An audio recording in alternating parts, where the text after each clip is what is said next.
A South Columbus woman says a fire that injured 2 firefighters in Columbus may have been preventable. Neighbors say they have been warning the city about that property for years and are demanding more be done to clean it up. 10 Investigates' Libby Cathy has been digging through records and she uncovered a trail of code violations. I would say we're stuck in purgatory, but we're stuck in hell. When Sarah Hutcher and her husband bought their first home 4 years ago, we were so proud of this, and truly it has become such a point of anxiety for us. Last month, Hutcher's next-door neighbor's house caught on fire.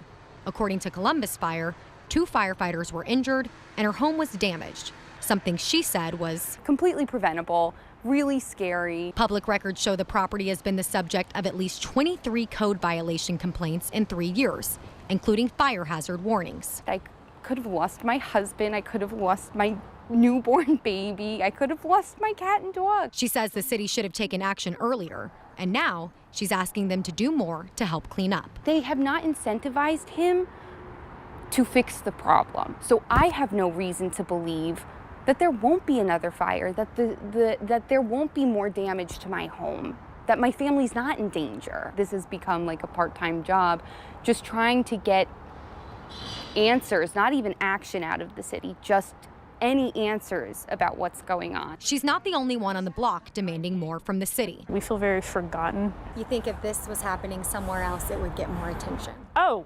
absolutely. I mean, we've been dealing with this for so long, and no one even blinks an eye at it. The homeowner, Alan Shutter, who's lived there nearly 20 years, acknowledges it needs to be cleaned up, saying he's struggled since losing family members and could use help. When my brother died, I quit drinking and started collecting, hoarding, whatever you want to call it.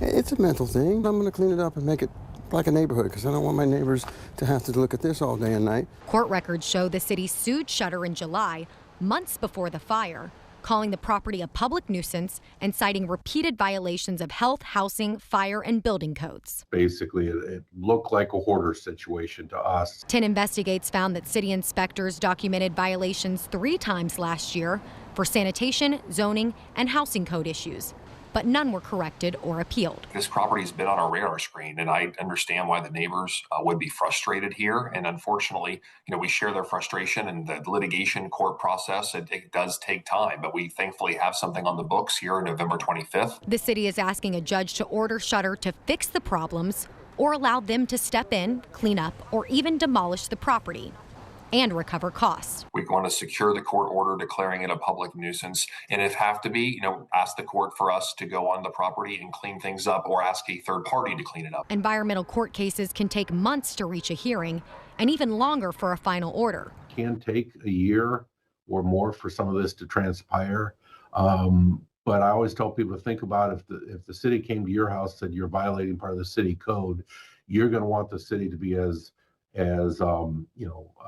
liberal with the time frame as possible. If you're facing similar issues, call 311. That's the best way for people to let us know when there are problem properties in their neighborhood, because 311 feeds it right to our supervisors and they get it out to the code officers who go inspect. Hutcher says the city can do right by their block if they consider expediting the cleanup of this property. The laws that they obviously need to adhere to aren't really helping him, and they're not really helping anyone in the neighborhood. So it's really unfortunate.